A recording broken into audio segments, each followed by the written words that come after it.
Disney Plus's launches, schedule, prices and a whole manner of other details have been released. That's the headline on today's MBE Movie News. Yes, John, that is the headline on today's show. We knew this was coming, but when we didn't, we do now. Yes. And it's a breakdown of obviously prices galore here. We're getting the bundle packs. Well, we're not. US are. We're not We getting have to make that anything. clear. We're getting nothing. Yes. So this is Disney life. So I'm actually reading this article. I've read this article with the green-eyed monster.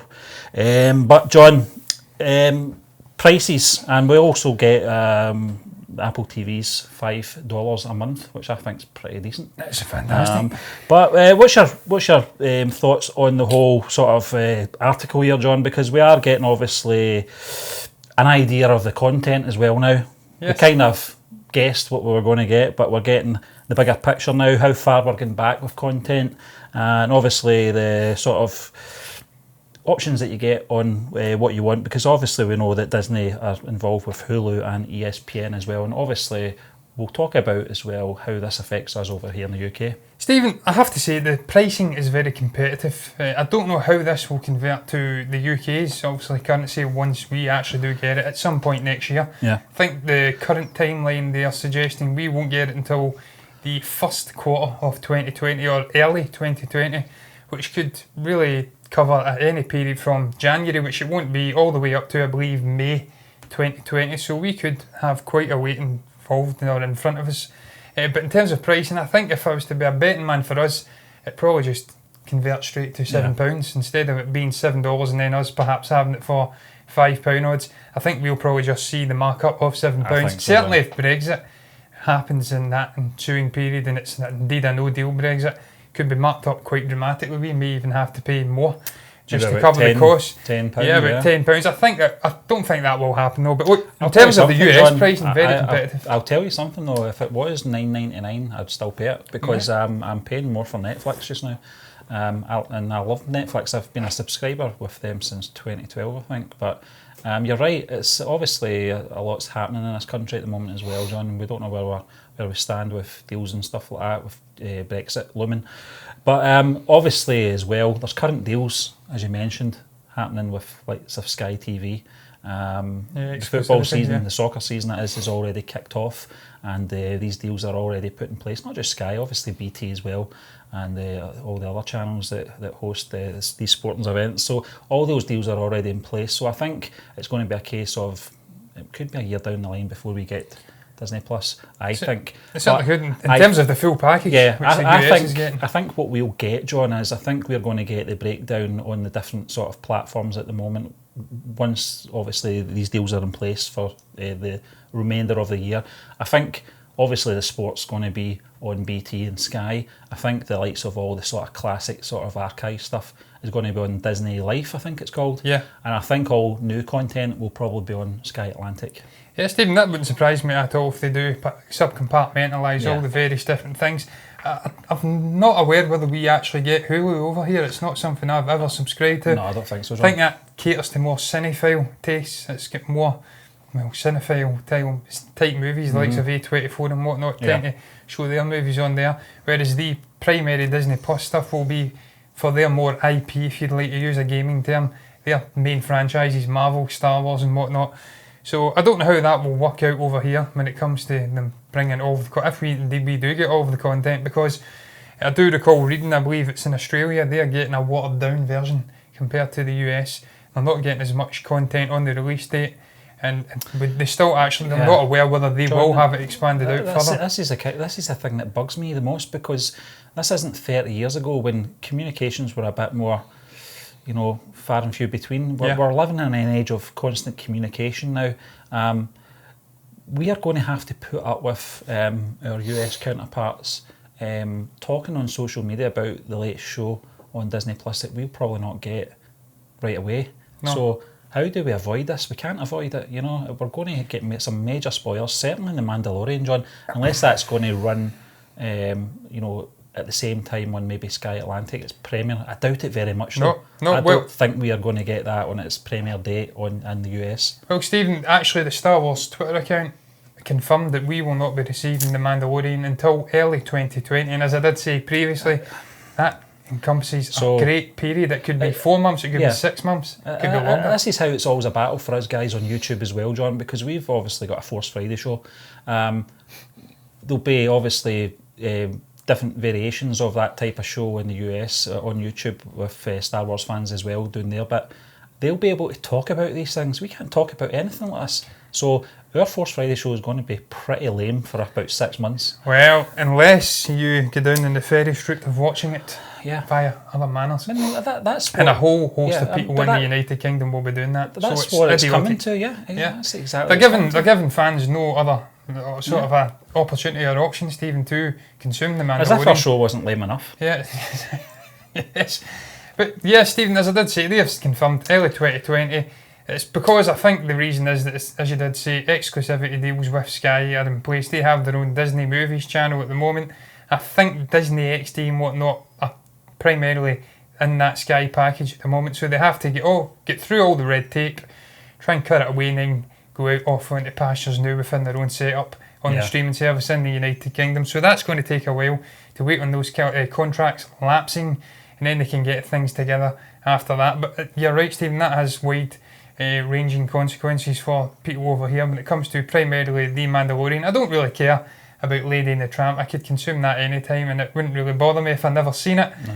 But with The Mandalorian, very excited, probably up there in my anticipation levels for this, on a par with The Rise of Skywalker, if not even more. Yeah. So with them neutering that, and not giving us the opportunity to consume John, it over here, I think, and with legal it's no secret, John, that we are big fans of the likes of John Compare, Robert Meyer Burnett, Chris Stuckman, etc., Real Rejects, all these great YouTubers.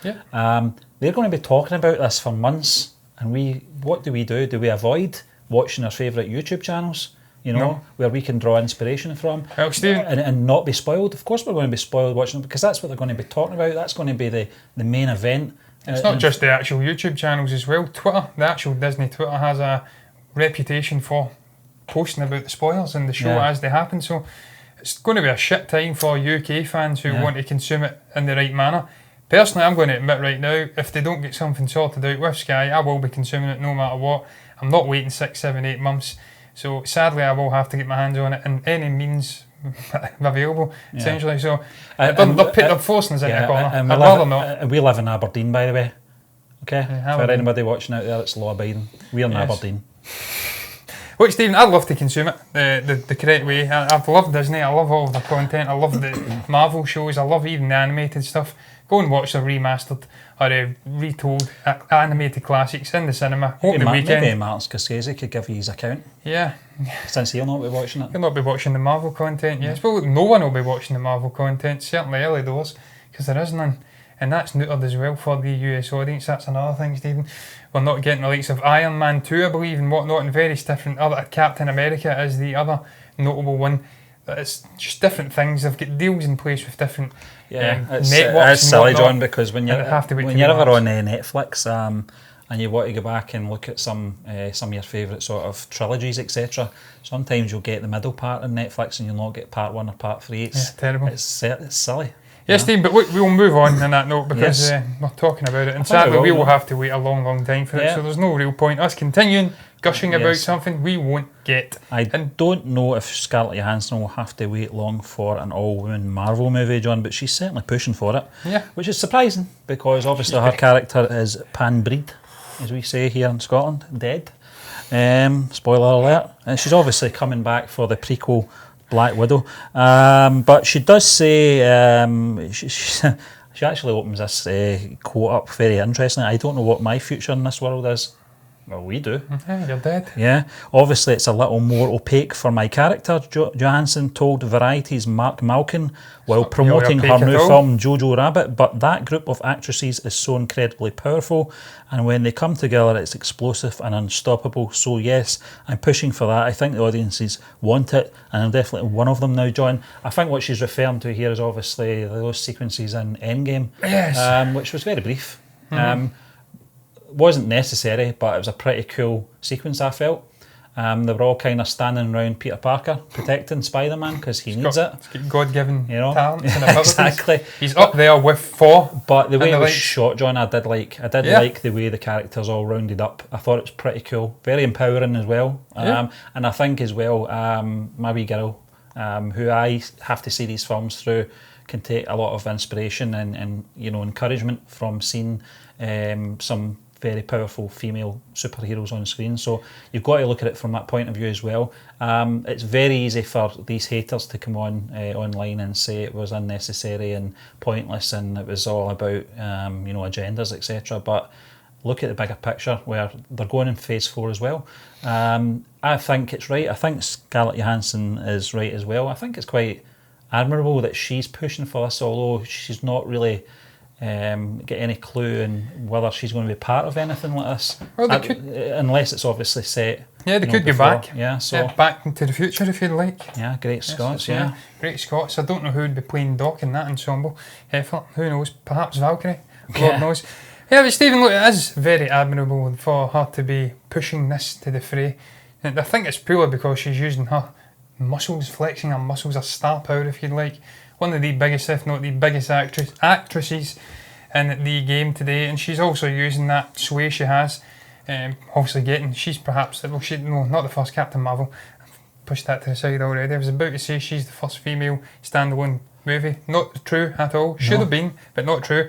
But she's using that perhaps to try and push this to the forefront with Kevin Feige. But Kevin Feige did say previously that it was something they did have in mind, that they were pushing for it, and they just hadn't green lighted it as of yet. But how would it work, Stephen? Is there any... Well, has there been precedent for this in the comics? I don't know. Having not read them, I'd need to search it up. Yeah. Is there a female ensemble group like we would perhaps have with Birds of Prey in DC? Comment Is it below. there? Let us know. Because certainly if they could find a way to shoehorn it in and it doesn't feel forced and all sort of a well, that's the key, John. social justice warrior. I've always got the complaint about famous people coming on saying this person should play this part. The one was the female Gandalf one, where I felt why, and I couldn't get my head. I still can't get my head around it. Why, just invent a character that's as equally as powerful as Gandalf. It doesn't have to be Gandalf, but anyway, I'm going off on a tangent. Stories. I think, John, if there is obviously, if there's still obviously, don't know who Morbin is, incidentally. If there's obviously source material they can work from that's already existing, then that's a big help. And obviously, if you're a big comic book fan as well, if you're into that kind of thing, then it's obviously something you want to see on the big screen.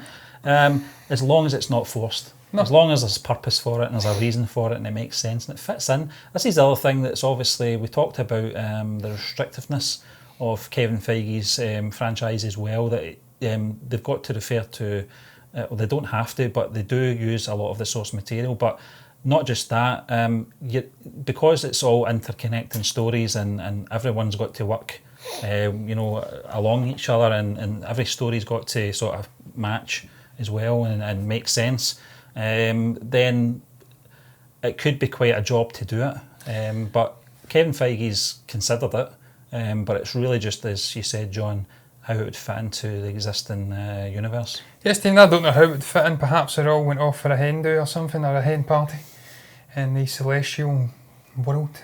They run into trouble. Captain Marvel. Who would be the villain? Because if you're pushing for an all-female ensemble, surely the villain would then have to be female as well. Oh, no, or could it be a male? And then they slap him down. Who knows? But look, Stephen, final thing I would add to it, it's something I would be interested in seeing first and foremost. Certainly if Scarlett Johansson herself could be involved as well, perhaps as part of a prequel story. If you like, I don't know how that would work, because you'd lose certainly some of the great characters we have introduced from the likes of Black Panther and whatnot. The likes of Okoye, played by, I think it was Lupita Nyong'o. Yeah. I don't want to put no, it was Danny Guerrera, sorry about that. No, the thing is, actually, John, I don't know Lupita Nyong'o's character. See what you were saying. See what you were saying there. She's not there, I'm looking at a list. See what you're saying there. I agree, because some of the characters' introductions into the universe are key as well, and you're right, you can't have these characters appearing in a backstory who have yet to be introduced to the audience, and obviously the existing characters. Yes, Dean, as I was saying though, the cast, the talent within the cast there, the female cast, you have got the likes of Tessa Thompson, Letitia Wright, obviously Gwyneth Paltrow could play Pepper Potts. She popped up in an Iron Man suit at the end of Endgame.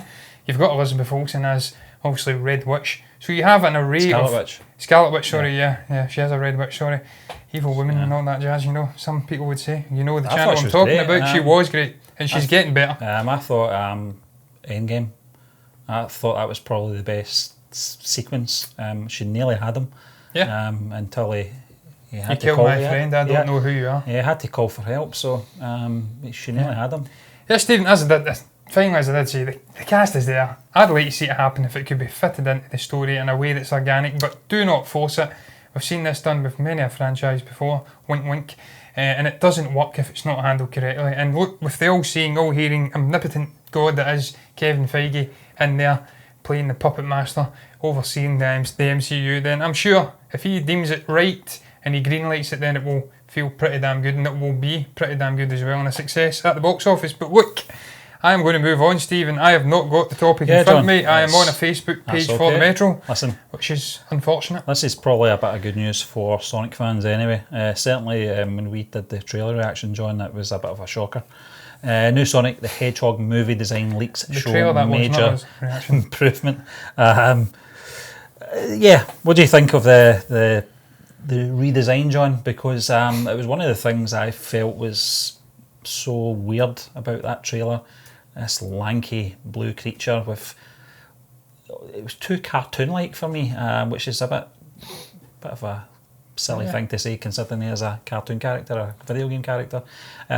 But I grew up in the era of the first sort of version of Sonic back in the early 90s. And that's what I was used to, the wee short guy with the spikes, not the big, tall, lanky, long leg guy with socks. Yeah. Just looked odd. Looked like a character we know, Hen Brun from the Bruns. Very lanky, odd looking, and just jarring as well. And it didn't feel like Sonic to me. It didn't, Stephen, and it didn't feel like Sonic to a whole host of fans or just people in general who were popping along for the experience, the tagging along to watch this god-awful trailer and what was going on within it. The human teeth, the incorrectly colour-coded eyes, which didn't even exhibit any sort of realism at all. They were brighter than surrounding surfaces, which is, as the Corridor crew broke down, is just not how you do modern-day digital filmmaking or CG, if you'd like. They seem to have done a better job here, if indeed these leaked images are correct. The eyes still don't look that colour corrected within to like the environment around. They look very green, very aquamarine if you'd like, more green though. But they've perhaps dulled them a little bit. Obviously, in terms of the overall aesthetic of Sonic, it does look more like what you were talking about, Stephen. Yeah. The legs are shorter. He's got a great big spike at the back of his head. And it does look more like him. The eyes look better. The overall look looks better. I don't know if this is just fans perhaps doing a better job proving that they can, and this isn't real or not. If it is real though, he's getting there. I'd say continue on working on it though, because it's still not quite right. There's something odd about it. And I think it's what the guy from Detective Pokemon, Pokemon Detective Pikachu. Yeah.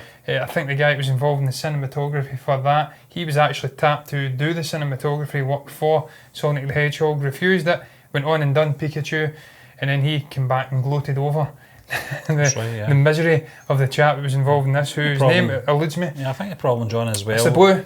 Yeah. It says it was because he's blue, you can't really do it right, it's not suitable for digital filmography. I think away from the film as well, John, I think because the video game character has had many guises over the last 30 years, it doesn't have helped it, you know, because you're talking maybe 2 generations of Sonic fans who've all seen different versions of him, and when they saw that version, they must have been like, well, I was certainly like that. I was like, what the hell is this? This isn't Sonic. That doesn't look like Sonic to me. Yeah, and then there's a demographic that will be saying that's exactly Sonic. Yeah, exactly. I don't think it was many saying that was Sonic though, because it was some weird human hybrid of Sonic and it didn't work at all. But it was admirable, Stephen. It's alarming, John, when the best part of a Sonic the Hedgehog movie trailer is Jim Carrey. Yeah. Not the main character. Dr. Eggman, yeah. He looked magnificent, to be fair, Jim Carrey. That just looks like a role tailor-made for him, although it did strike me as perhaps 1990s Jim Carrey, busting out of the box once again, like the guy we've seen in Ace Ventura. But the jokes, I always speak about movies being firmly of their time, Stephen, and those movies were of their time, and I was from that time, and I love the movies, and I will go back and watch them, but modern day audiences will not perhaps connect with that type of humour, that brand of humour, if you like, and that was one of the other criticisms, the feel of the comedy in the movie, just that the whole thing was a lot of people are questioning the wisdom of creating a Sonic the Hedgehog movie in the first place. Video games don't usually transition well over to cinema, and then the visuals just exacerbated that issue even further. Yeah. But yeah, look, as I did say, hats off to Jeff Fowler for delaying the movie and actually having the balls to say, look, we screwed up, we'll go and try and sort it. And look, in fairness to them, if this is correct and this is actually from the movie, then they have done a much better job. And if the story's there and the acting's there and everything else is right, then if the humour is there and it's not what we've seen in the trailer, it's a little bit more nuanced and better than that, not so 90s centric, then I'm sure it'll be an absolute success, and it would have been a success anyway, regardless of whether they delayed it or not. That's another argument, Stephen, you could have. I'd perhaps pose one final question to you. Do you think this would have made a difference? Do you think this will make a difference? Them going back and changing this character, do you think this will draw more people in? Or would the people who would be willing to go and spend money on a Sonic the Hedgehog movie, would they have not just went and watched it anyway? John, it's a classic video game sort of dilemma when they're brought to the cinema screen, is you're either going to be on board with it or you're not. I think the sort of hardcore fans of Sonic will turn out regardless. They might not have liked what they saw in that first trailer, but if it's anything close to that, then they will come out. They will come out and watch it. Yeah. You're sort of average movie fans. I liked Sonic the video game back in the early 90s, as I said. I don't think I'm going to get right out my road to go and see this. Jim Carrey's in it. I was a big fan of Jim Carrey, still am, but not even his sort of draw is going to drag me along to the cinema to see this film. Yeah, will Martin Scorsese go and watch it, or will this be theme park? Sort of a drivel which is invading cinemas? Lord knows you'd have to ask Martin about that one, Stephen, but look, that is going to round up today's MBE movie news. What did you guys make of the topics we spoke about? What do you make of the Disney Plus launch details, the pricing, the content? What do you make of it coming to the United Kingdom about 10 years later than the rest of the world? Will you be illegally pirating The Mandalorian? Don't let us know if you are. What do you make of Scarlett Johansson pushing for an ensemble female-led cast and that Sonic the Hedgehog leaked image? If you've got anything to say about any of them, you can comment below in the comment section and let us know what your thoughts were. Like the video if you've enjoyed it, subscribe to the channel if you're enjoying the content, and me and Stephen will be back tomorrow with more MBE movie news and the blog run.